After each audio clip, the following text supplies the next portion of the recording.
Hello and welcome to Love is Not a List with me, Gillian McCallum. Come on a journey with me to meet the top in their field, to take an alternative look at all things life, relationships, dating, parenthood, love and fertility, with the lofty aspiration, changing your life for the better. Well, hello. This week, we've got one of Britain's best-known political pollsters. It's Joe Twyman. He is the co-founder and director of Deltapoll, and he previously worked as head of political and social research at YouGov.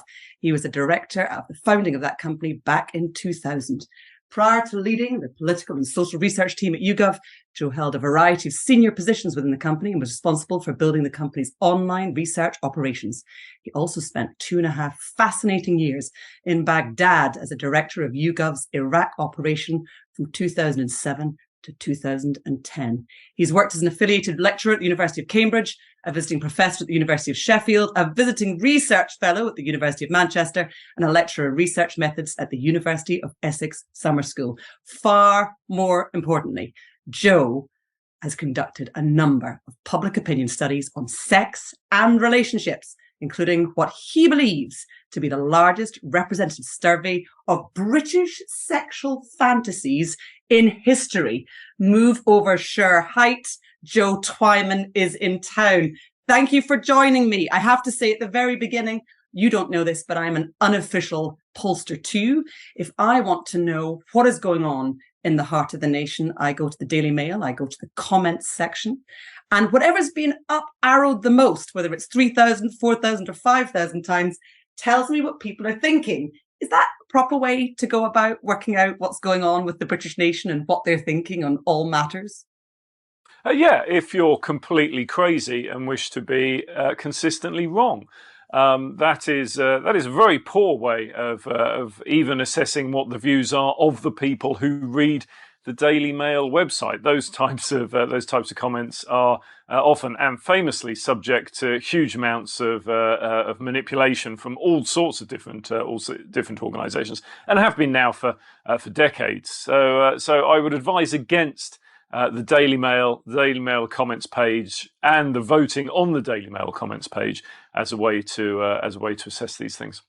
So by the sounds of things, what you're looking for when you're polling is the heart of the matter. You want to get to the truth. You want to find out exactly what's going on. And by the sounds of things, you think you've got a pretty reliable way of finding out.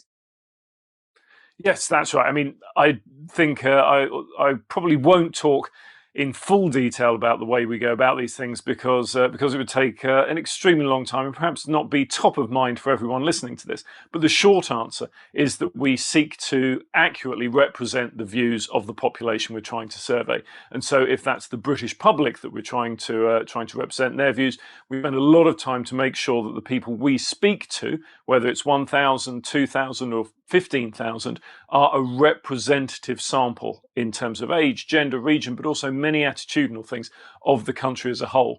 And people may say, oh, well, hang on, how can you only do that with 1,500 or 2,000 people? How can that tell you what a population of 60 million people think? And the answer to that is because it's that appropriate representative sample. In the same way that if you have a big bowl of soup, you don't need to eat all of the soup to know what flavour it is. If it's mixed properly, you just need one spoonful. And similarly, when you go for a blood test, they don't need to take all of your blood. Pleased to hear that. So when it comes to you and your polling, you said there in the introduction, you've done one of the biggest surveys on sex, sexual fantasies. What are the British public thinking when it comes to sex? Are people more open about talking about what they're looking for between the sheets?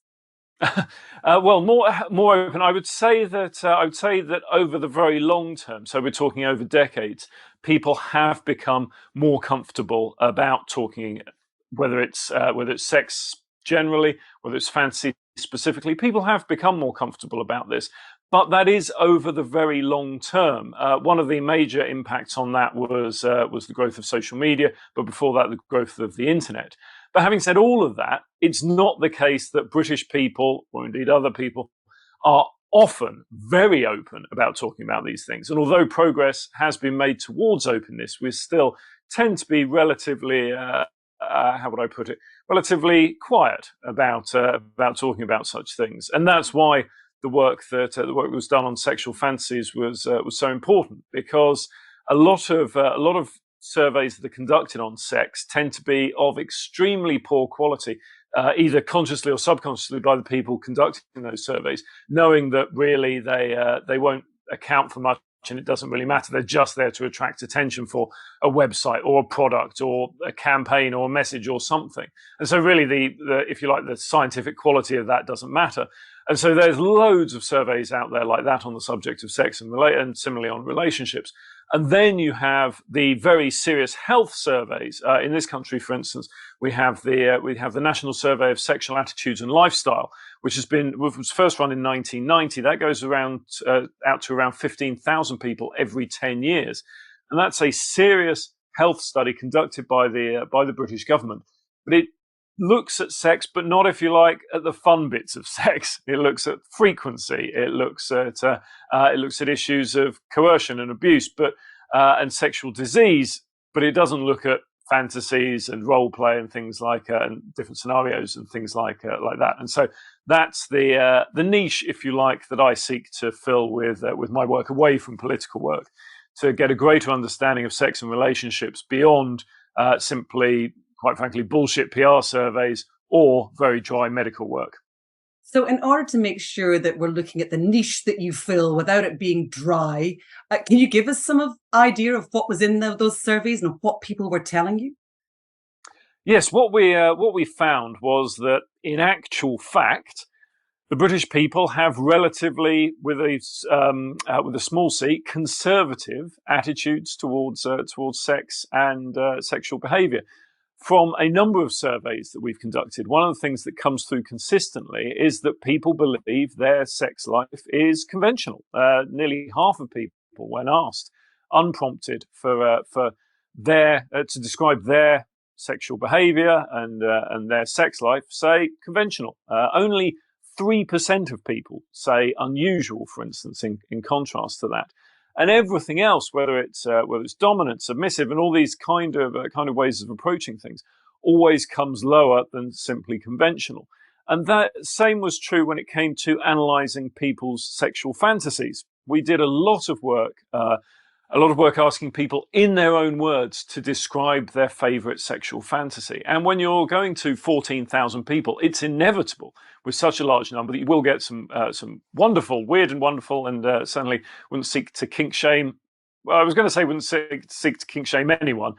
That's not true. There were some where I had some question marks about their particular kinks, but generally speaking, wouldn't seek to kink shame anyone. But what came through from that was a lot of people were fantasizing about things that they perhaps do often, and yet they fantasize about them because that's what they like doing, and by most standards, they are pretty conventional, pretty normal. One of the things that came out when we first did that survey back in 2004 was that women's favorite sexual fantasy at that stage was using a vibrator. Or other sex toy, a vibrator, dildo, or similar, and people would see that and say, "Well, that doesn't sound particularly interesting." And of course, for a lot of people, that may not be particularly unusual.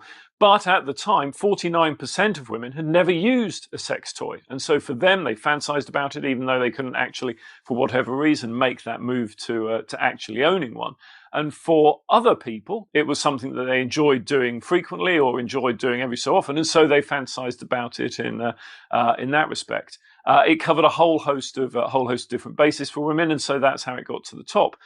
But one of the things that I think was most interesting to me was the focus that some people have, particularly, though not always, men have on aspects of their sexual fantasies, and the focusing around specific details. There's a scene in the film When Harry Met Sally, which is one of my favourite films, where the two main characters, Billy Crystal and Meg Ryan, are discussing their favourite sexual fantasies, the ones they've had since they were children. Harry talks about this complicated fantasy around being at the Sex Olympics, and I won't spoil the punchline for it, but it's very good. Then Sally talks about her sexual fantasy, and she says there's a man. What kind of man, she's asked? A faceless man. Okay, there's a faceless man. He rips off my clothes. And Harry says, well, what else? What's next? And she said, well, that's it. And he says, that's it. That's the sex fantasy you've been having since you were young. And she said, yeah, I mean, I vary it sometimes. And he says, what part? And she said, what I'm wearing. And actually, though that joke is very good and works very well in the film, it either knowingly or unknowingly is actually pretty closely aligned to many people's sexual fantasies. That it's those small details that they vary. I remember the one that I remember most clearly of all the 14,000 that I had to look through was a male respondent who said, "My favourite sexual fantasy is to watch my wife give another man a blowjob. They're in a car, and I'm watching from another car, or sometimes a bus." And you think, what's the origin of this? How does that come about? Why is the bus detail important? And I've no idea why. I've no idea why. We couldn't follow up on it. It was anonymous data. And so who knows? Who knows why some days this guy would wake up and say, oh, it's a bus day today. Let's go for it. I don't know. But for whatever reason, it was the focus on that specific detail that really, if you like, got him going. And things like that came consistently through the data. And I can imagine with the bus, it's an additional, perhaps, the bus is a little bit anonymous. I was going to say another form of shame, but of course it's not shame because he doesn't know any of the people in the bus.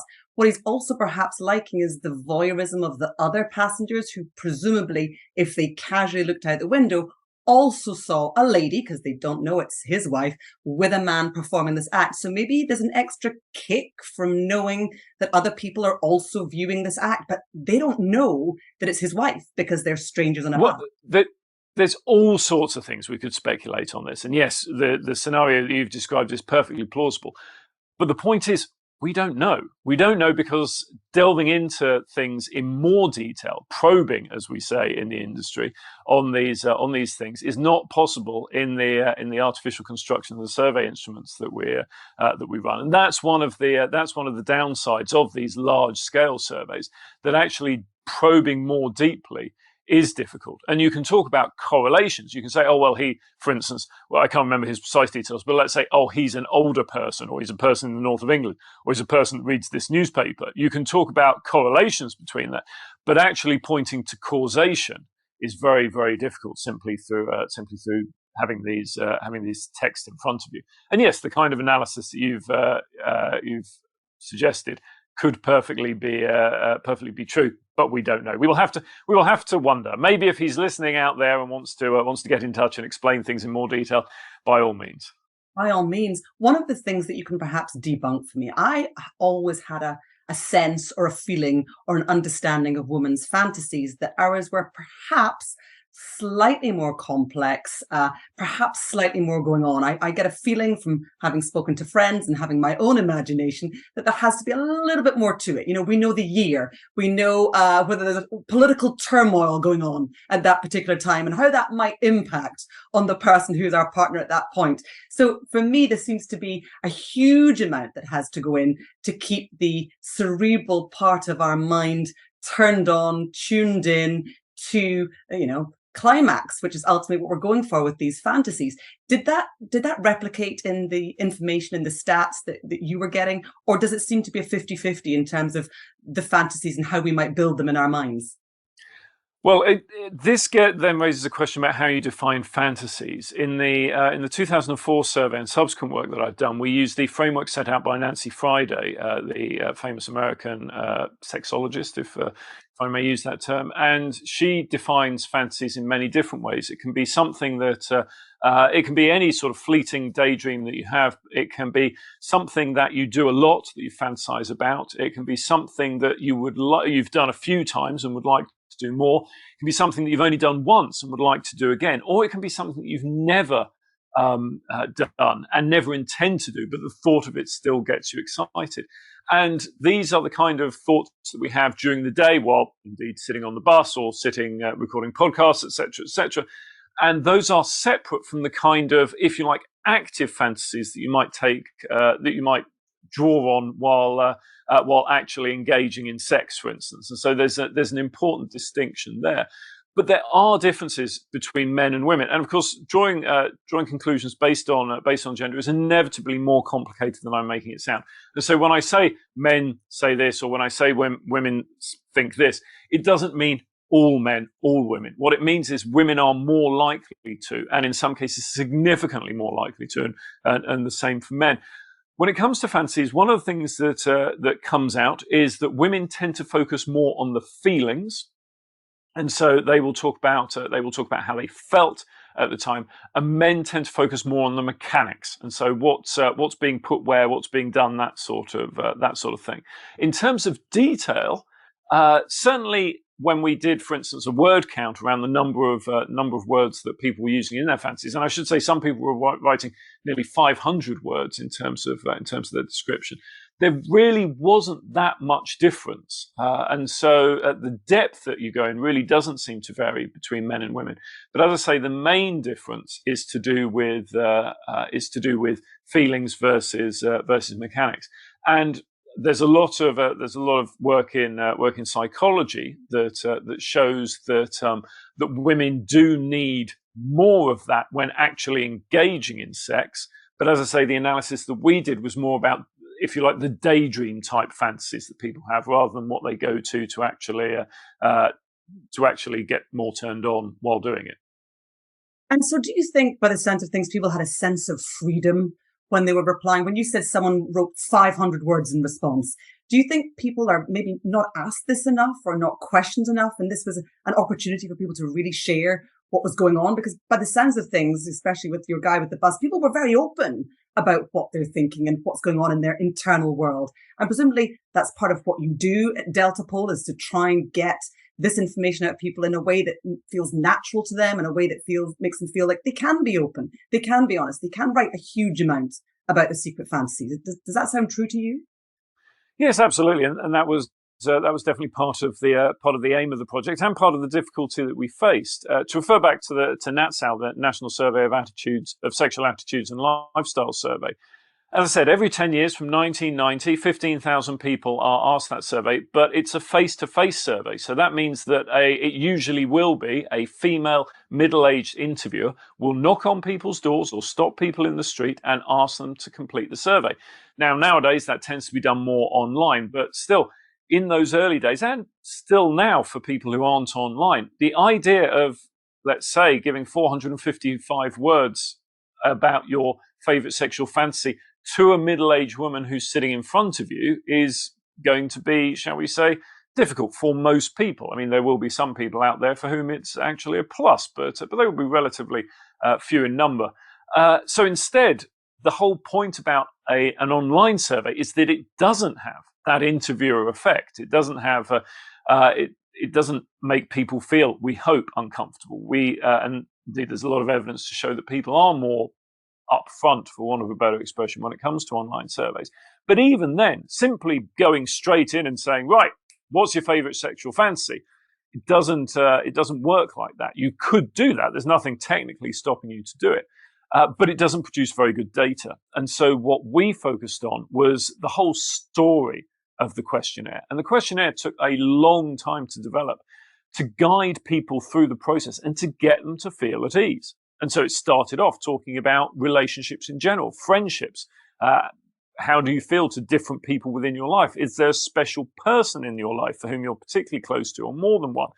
And then delving more and more deeply into that, easing people in, and at each stage saying, if you're not comfortable with this, you don't need to proceed, asking them about fantasies in general, setting out what we meant by fantasies, talking about examples of fantasies, getting them to answer specific questions earlier on about different types of sexual behavior, and then at the end, for want of a better expression, hitting them with it.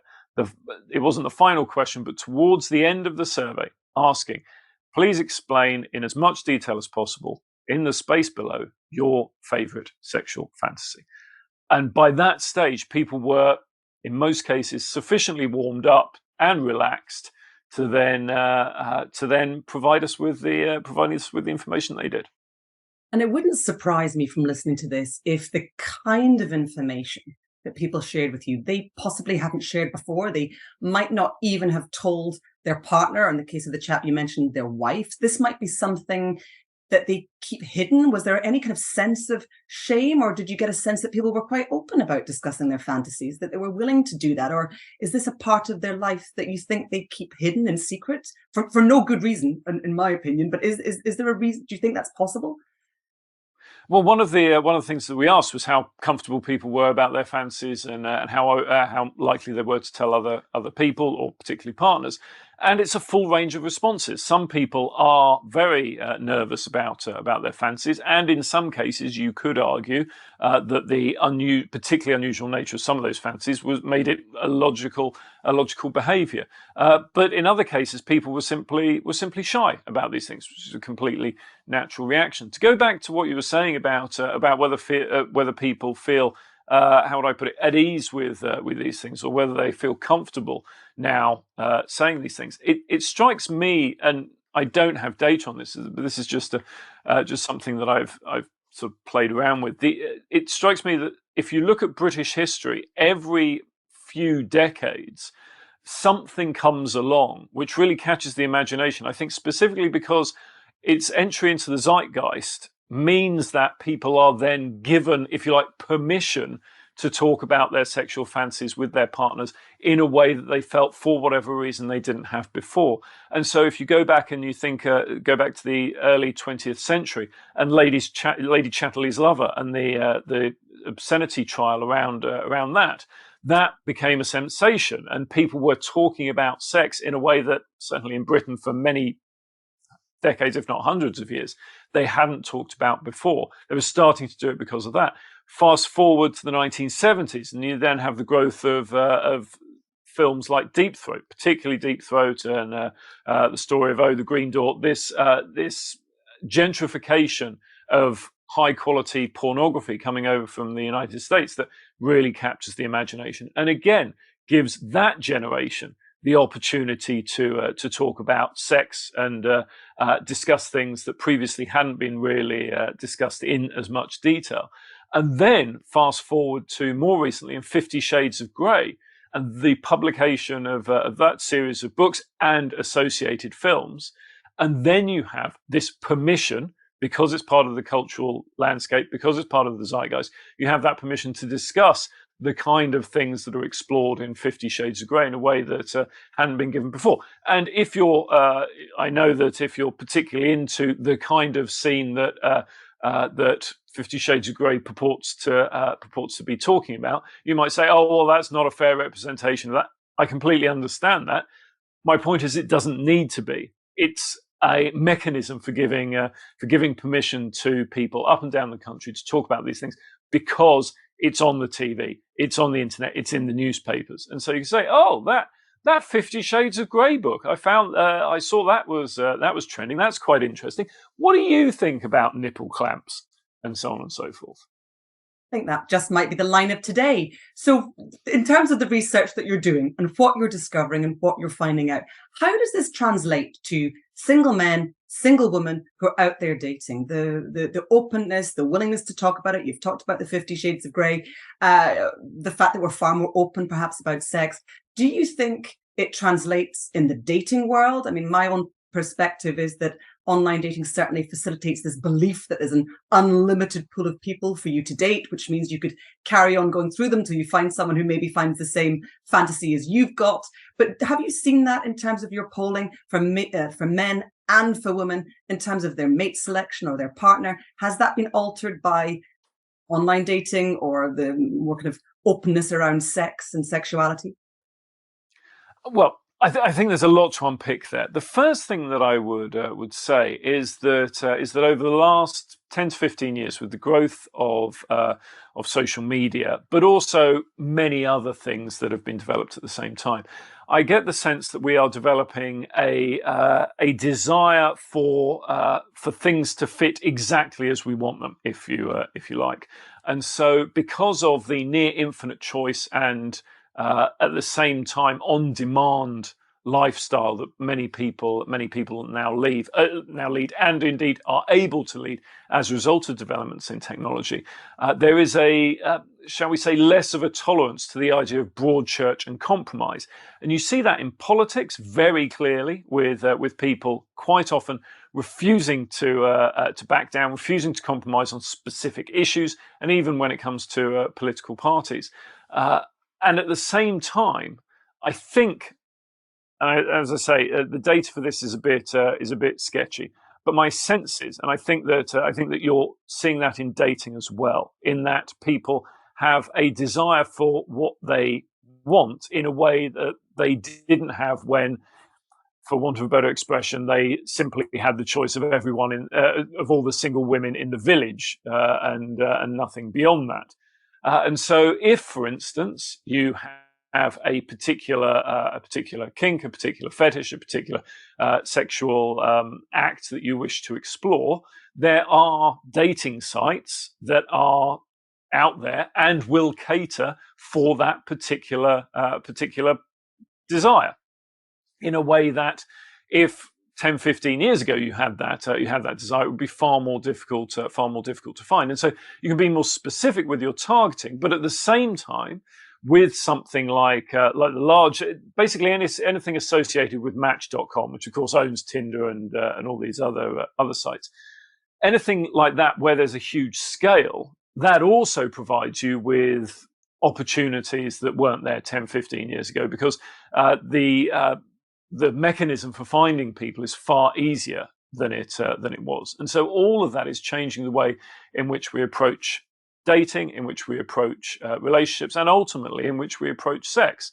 If you were really into something 25 years ago that you were worried was a really niche activity, perhaps there were special contact magazines that you could make the most of, and clubs and so forth to visit. And yes, in major cities that might have been an option, but if you were out living in the countryside, it probably wasn't. Now the globalized nature of information means that it's far easier to get in touch with other people who may share those fantasies. So what are you seeing around dating, men, women, what they're looking for? Are you seeing significant changes in terms of people wanting to partner up, or people delaying partnering up because of that choice that they have? As you say, we're not in the village anymore. So are you seeing that in terms of the data that you're bringing on board, Deltapoll? Well, I think the sort of partnering up and tying down and settling down issue is a really complicated one that lots of people within the realm of psychology have attempted to explain it, and so on and so forth. But from my world, in the world of politics, I think there are some indications for why that might be. And in a lot of cases, it's that people are simply getting older later. And by that, I mean, over the last 30 to 40 years, there has been a significant change in the way that people live their lives. They are, for instance, staying in education longer. That means they're starting their careers later. My parents' generation, many of them would start their careers at the age of 16. That is virtually completely unheard of now. And for nearly half of people in this country, they won't even graduate until they're 21. So a big difference there. And the job market is far more fluid than it once was. And so the idea of settling down in the job market now happens a lot later. People are buying houses a lot later because they need to, or indeed not at all, because they need to save a lot more money than they once did, because it costs a lot more than it once did. So therefore, you can only have access to that, in most cases, if you have access at all, much later in life.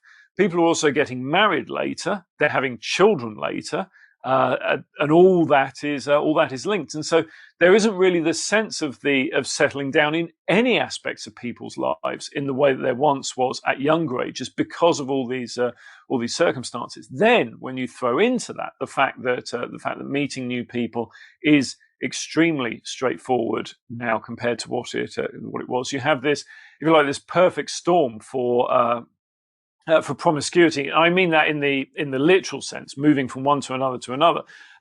You have that possibility of promiscuity, whether it's in jobs, whether it's in relationships, whether it's in housing, and so on and so forth. And I think what we're seeing is that change caused, as I say, by these change in circumstances, and then amplified and fueled by the fact that that this infinite choice coupled with an on-demand world means that things have changed substantially. You simply don't get to the stage now where people sit in front of the TV and watch what's on in the way that they in anything like the kind of numbers that they used to. You just don't have that anymore. You don't see that. Instead, people are sitting down and watching what they want to watch, and that sort of behavior, although I've just described it in terms of consumption of TV, is true whether it's consumption of relationships as well. So, of course, some people would straight away say this is a total breakdown of traditional family values, what the country was built on. How would you counter that? Well, I would say it's an evolution, and this is what happens in societies.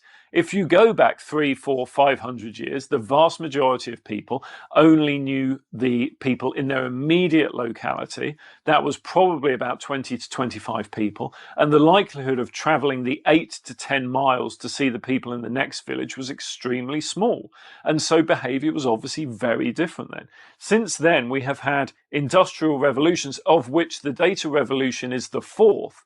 And each one of those, whether it's the move from the countryside to the city, whether it's mass travel around trains and railways and then cars, whether it's all of these things, each stage in our evolution as a species has brought about dramatic revisions and changes to the way that we do approach many different things, of which relationships is just one. And that has been true over a number of, as I say, centuries that these big changes have happened. And I see this simply as another change in our history and our evolution as a species. The interesting question, of course, is where things will go next. What will the next stage be? And the answer to that is, I don't know. And I don't think anyone does. There is no doubt a backlash to some of this in certain quarters. You only have to look at the development of what's called the trad wife trend, which is the idea that women will move back to the traditional sort of 1950s housewife role of looking after the house and the children while the husband goes out to work. When I first saw that, I assumed that was a sex role play thing, and indeed it might still be.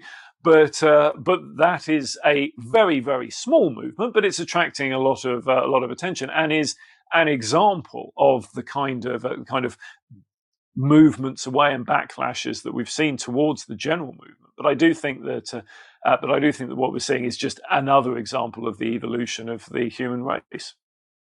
And you're totally right there. And my next question was going to be what's happening next. But when you mentioned there the trad movement, I know you said it's a very small part of the population and potentially building. I've seen it myself, but in very simple ways. There's TikToks, Instagram posts around the concept of women have been done over. Women have been screwed over by the way in which society presents us now. We're now having to have the job, give birth, and do the extra stuff in the evenings. And really, we've got to return to that sense of someone else pulling their weight. And by pulling their weight, the guy has the job while you're at home with the kids. But it's done in a very subtle, maybe we're going to call it fifth wave feminism. I'm not entirely sure which wave of feminism we're on right now, but it's becoming a trend. It's something out there designed to make us think, maybe I am hard done by. Maybe this concept of I can have it all is not what I should be going for. So I'm really genuinely not surprised that you said you're seeing this little trend of the trad wife, and perhaps that's where we're going next. And as you said, it's all an evolution. We're continually in perpetual motion, moving forwards onto the next thing. And I don't necessarily think that there's this huge breakdown in the family structure. I think a family can be a mother and a child, a father and a child, whatever kind of makeup you want it to be. But are we seeing any stats or any information coming out about family units where perhaps there's not what we would call a traditional mum, dad, and kid, or 2 kids in the family? I think it's 1.6 now. Is there a sense that society is suffering as a result of that? Or from what I'm seeing, society's thriving with this acceptance of diversity. What's your feeling on the stats that you're getting? Well, before I answer that, can I just come back to the point about the trad wife example as an example of the backlash? I mentioned that because it's a relatively minor and relatively small thing that attracts relatively little attention. But the flip side of that, one of the other backlashes is, of course, the blue pill, red pill movement, the manosphere, incels, Andrew Tate, all of that sort of thing, because a lot of that movement is a reaction against the kind of evolutions that we've seen.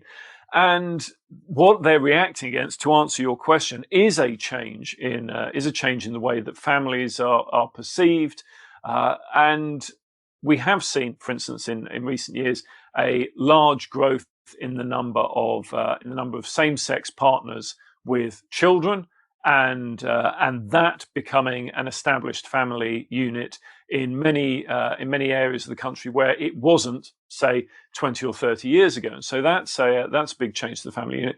We're seeing the birth rate fall, but we've been seeing the birth rate fall effectively for 30 or actually maybe more than that, for decades we've been seeing the birth rate fall. Let's just leave it at that. And actually the level of divorce is starting to fall as well, but it's slightly more complicated there because people are getting married later. And 30, 40, 50 years ago, when people first started embracing the concept of divorce and the idea that you no longer needed to stay in relationships and marriages that were, for whatever reason, uncomfortable and unhappy, and in some cases extremely bad situations, we're now getting to the stage where people don't get married in the first place. There's not that rush to get married. People are getting married much, as I mentioned, getting married and having children much later. And so as a result, the likelihood of divorce is falling because they will simply have a relationship with someone. And whereas previously would have got married, now they just split up with them.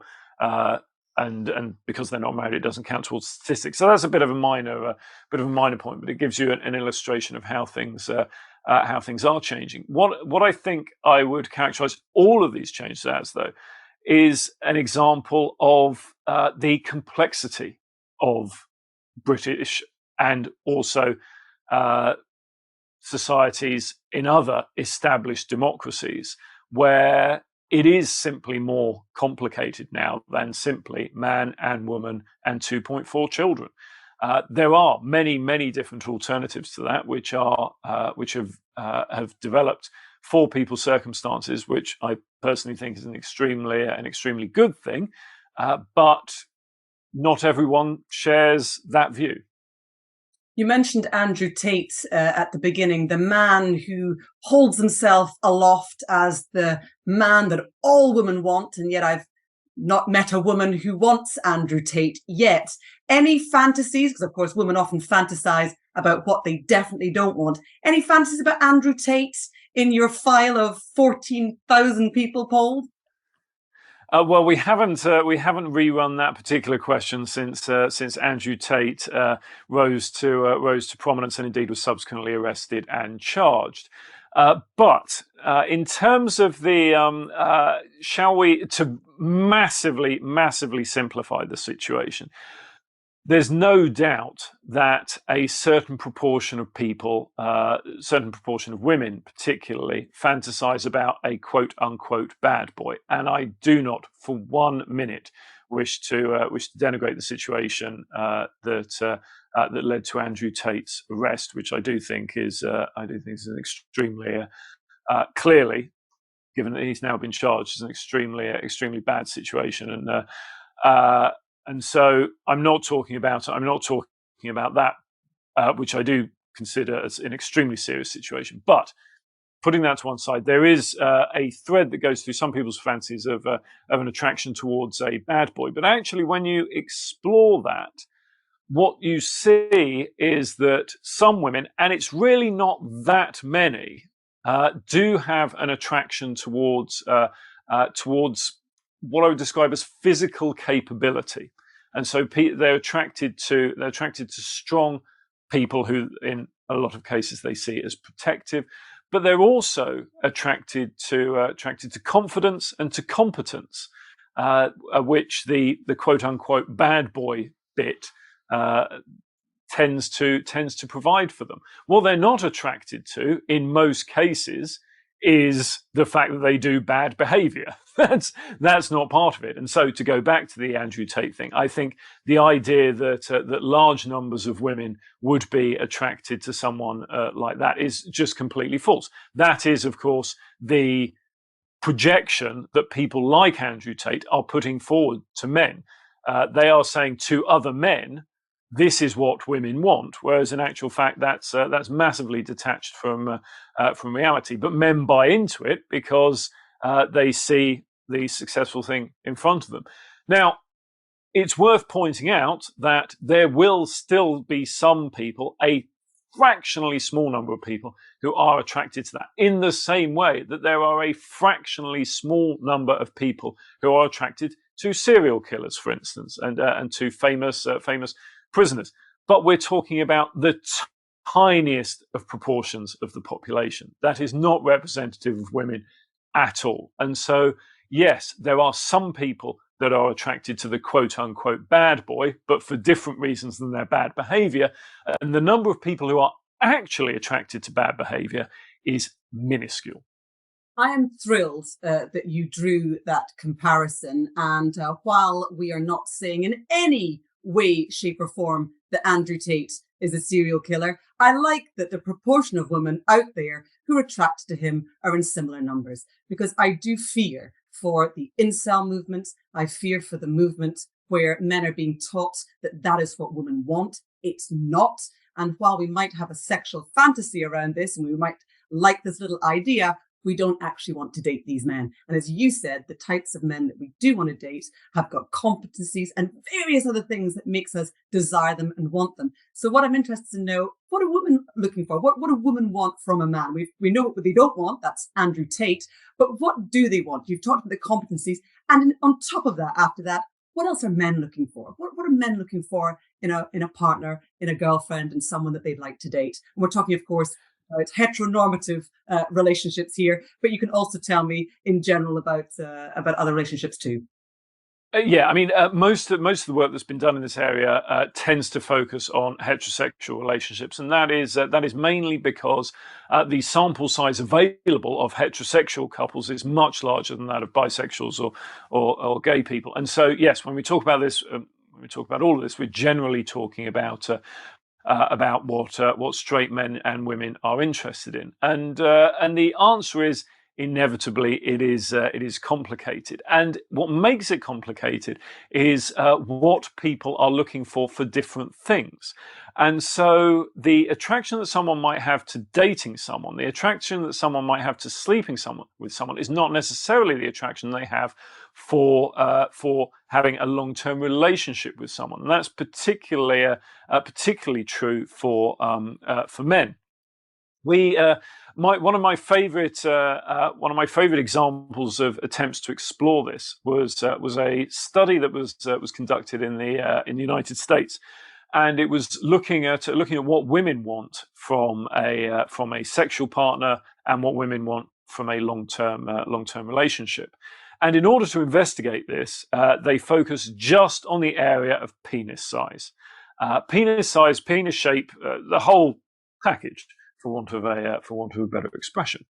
And to investigate this, they 3D printed different shaped genitals, penis and testicles, and varied the size of these 3D printed things. And they varied the width, they varied the length, etc., etc. They were all blue in color, so as to remove any possible ethnicity effect. And they asked admittedly and unfortunately, small number of women to rank these different sizes and shapes in terms of their attractiveness for a one-night stand, and in terms of attractiveness for a long-term relationship. And it was different groups for both. what the scientists found, and this wasn't a representative sample, and we can talk all day about how these sort of psychological lab tests are then extrapolated up for the entire population. But what they found in that particular test, at that particular time, among that particular group of respondents, was that women were more attracted to a larger penis for one-night stands and a slightly smaller penis for long-term relationships. And that is an example of how people's priorities differ. There is a big difference in terms of the genders when it comes to this. Men tend to be, in terms of dating people, they tend to be attracted primarily to looks. So physical attractiveness is very important to men in a way that it isn't to the same extent for women. Again, most men, most women. For women, it tends to be about, though that's not to say that physical attractiveness isn't important at all, but it tends to be more about things like competence and confidence. Those sorts of things are more important for women than they are for men, and so those differences are both there for both genders. And in terms of, I'm sorry, my battery's just gone on this, which is why I've temporarily lost my attention point here. So in terms of what we're doing with men and women and their dating, I mean, one of the things as a matchmaker that I hear from men, and people always say that they think that men are looking for tall, skinny blondes with big boobs.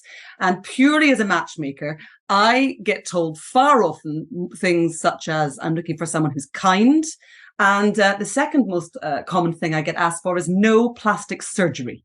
Is that anything that you've heard of? Does that sound like it fits in with your polling? Of course, I'm dealing with hundreds of people over the course of a year rather than thousands of people over the course of a year. But for me, certainly, it is not the tall, skinny, buxom blonde that I'm being requested.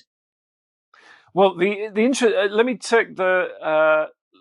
Firstly, physical attractiveness is more important to men, and we've described that. But what people want from physical attractiveness certainly does vary. I think the plastic surgery point is an interesting one because people say no plastic surgery, but what do they actually mean? What they mean is no visible plastic surgery, nothing that looks fake, nothing that looks, for want of a better expression, unnatural. And so that is a very common theme that comes through.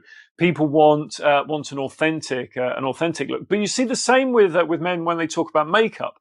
They say, "Oh, I don't like women wearing makeup." What they mean is they don't like women wearing lots of makeup. They want a natural look, but a natural look for many women is achieved through makeup. And certainly, when you ask men to look at examples of different makeup, they say, "Oh, yes, the natural look," where they mean actually natural-looking makeup. And what this touches on is the idea that actually people are pretty poor at explaining their own behavior. And this is true in political science when it comes to voting intention, in the same way that it's true for dating, when people say what it is they look for. And part of the problem, as I see it, with dating apps and with this explosion in websites and the process that people go through for dating, is that it gets them to artificially think about things that really, when you examine it, are not particularly important. When you're looking at, to use the example in political science of voting intention, you look at what drives someone's voting intention.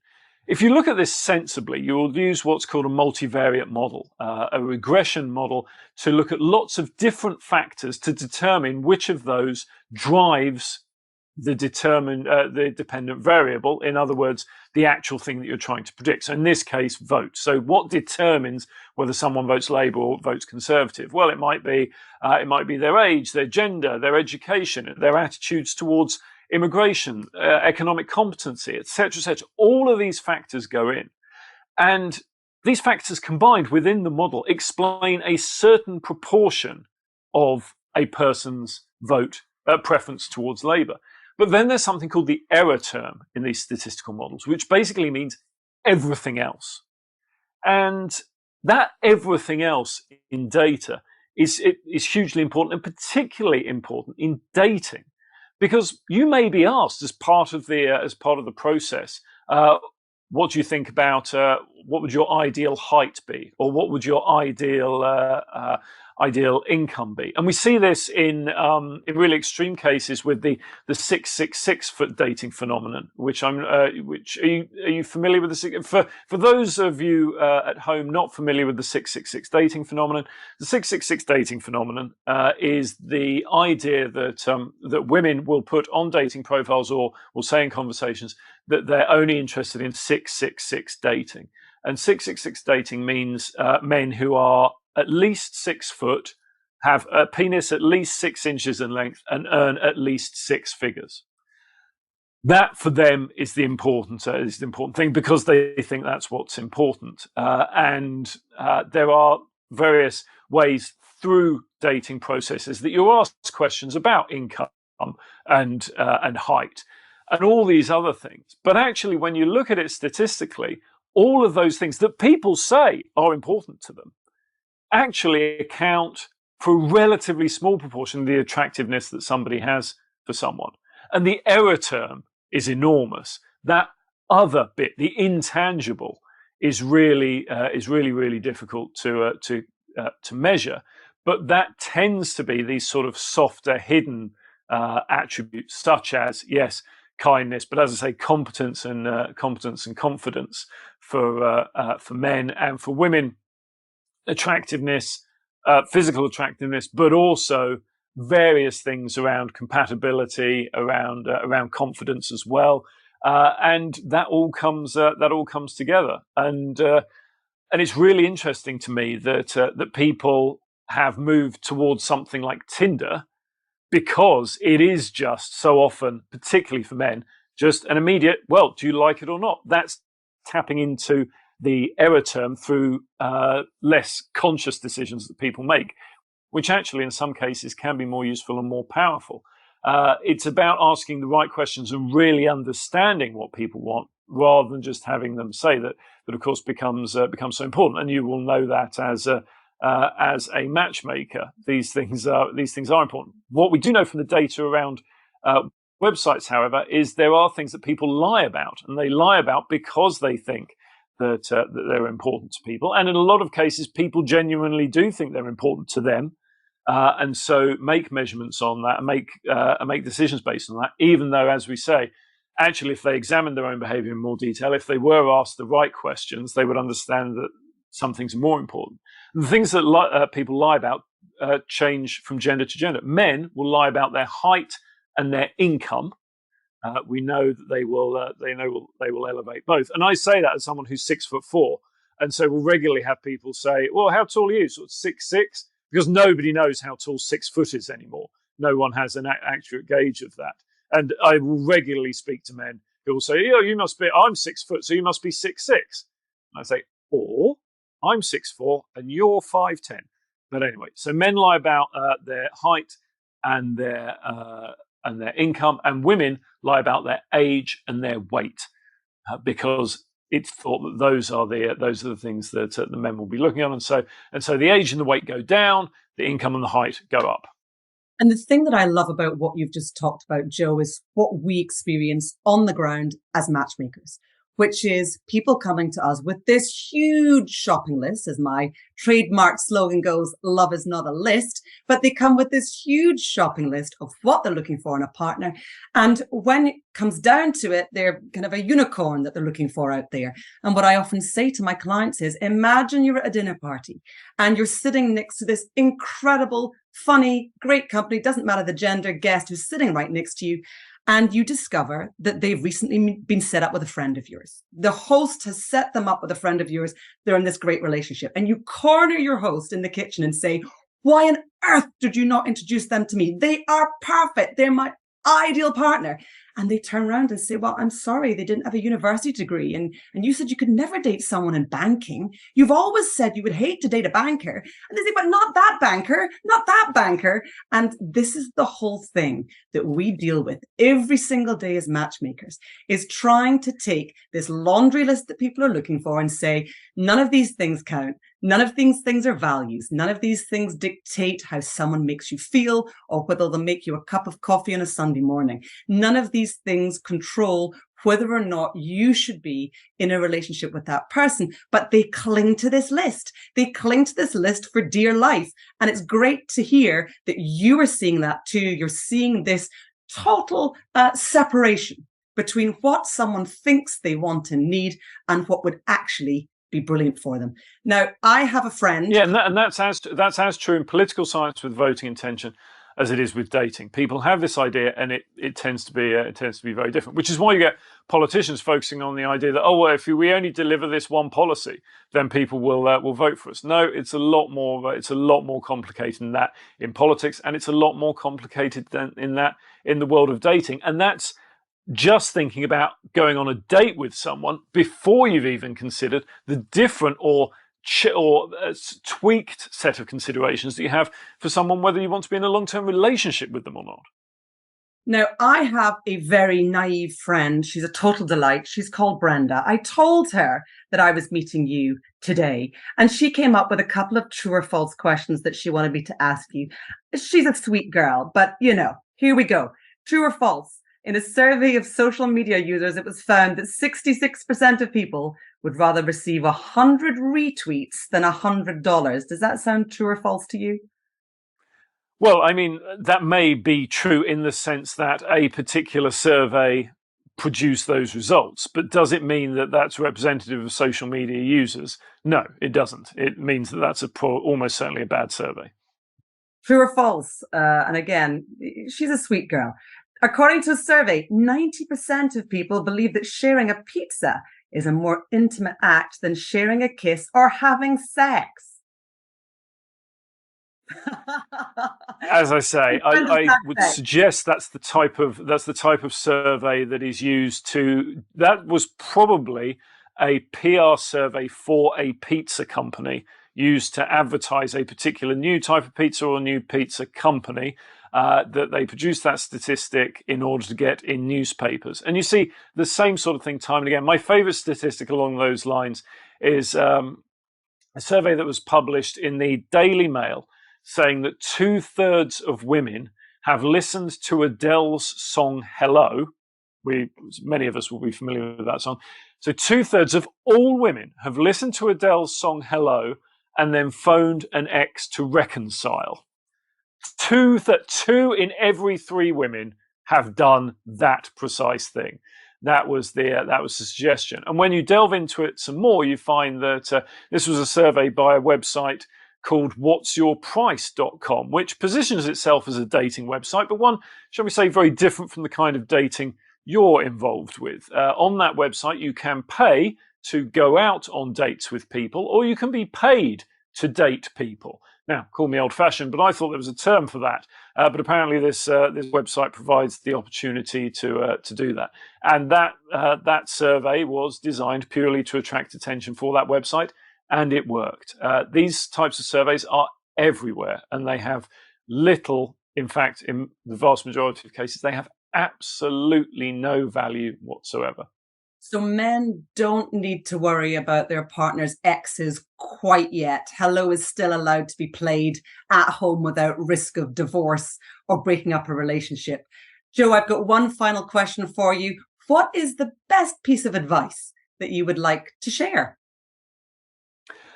Well, I've actually written it down to make sure that I got it right. So excuse me while I just look it up. But I have a 5-point based on the available decent data that we have. I have 5 points to think about when thinking about dating. So if you want to maximize your chances of successful dating, if you want to maximize your chances of finding somebody, if you're single or even if you're not and you wish to improve your chances, then focus on the next 5 things. The first thing is to take risks. There's a lot of evidence in the data to show that taking risks is going to be beneficial, and that doesn't mean throwing yourself off a building and things like that. It simply means showing a willingness to put yourself out there, to be proactive. If you're a woman, asking a man out on a date. If you're a man, asking a woman out on a date. All of these types of behaviour are really seen as positives in the data, and so that's hugely important.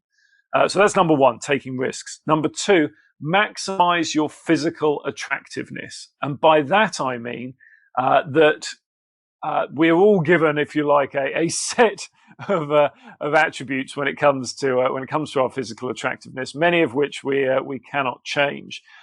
But what comes across in the data very clearly is that people who maximize their physical attractiveness are seen as far more attractive than those who do not, regardless of, if you like, the total level of attractiveness.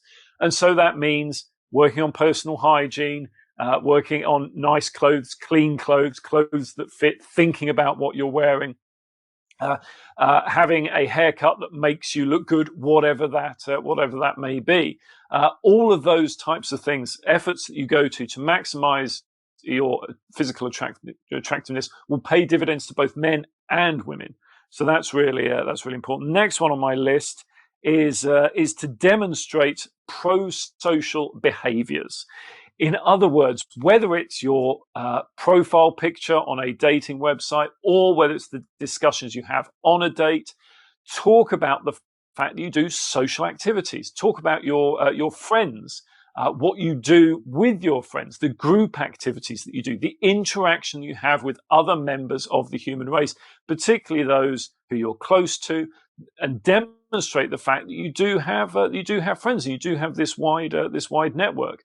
That can be really, really beneficial and is seen as a hugely attractive trait. Next, maximize your education.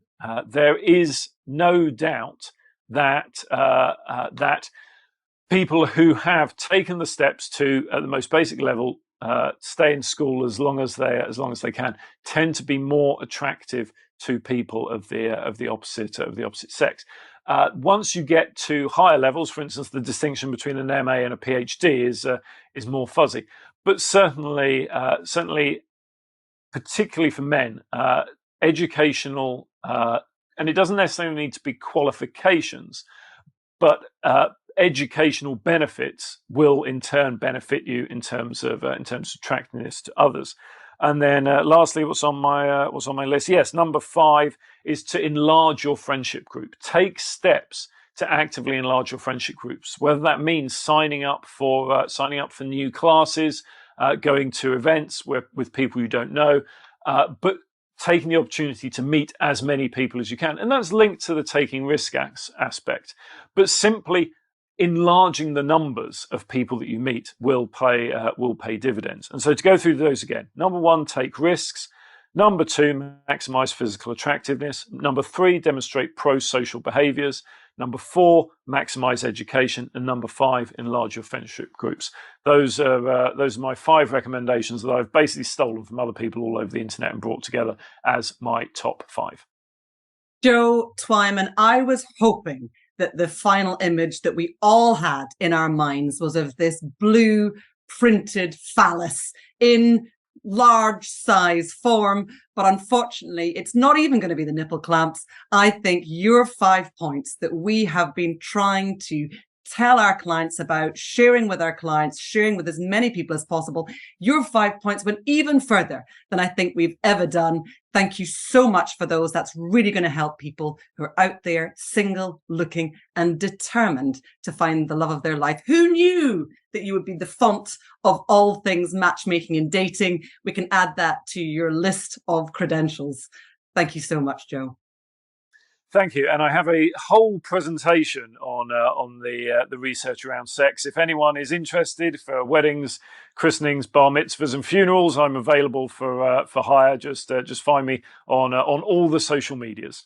Wonderful. And I'm going to make sure you're tagged in everything that comes out. Thanks again, Joe. Been a pleasure. Thank you. Thank you for joining us at Love Is Not a List to find out more about the brilliant guests that I interview and to get some groundbreaking advice on dating, matchmaking, sex, relationships, and elective co-parenting. Visit us on the links below.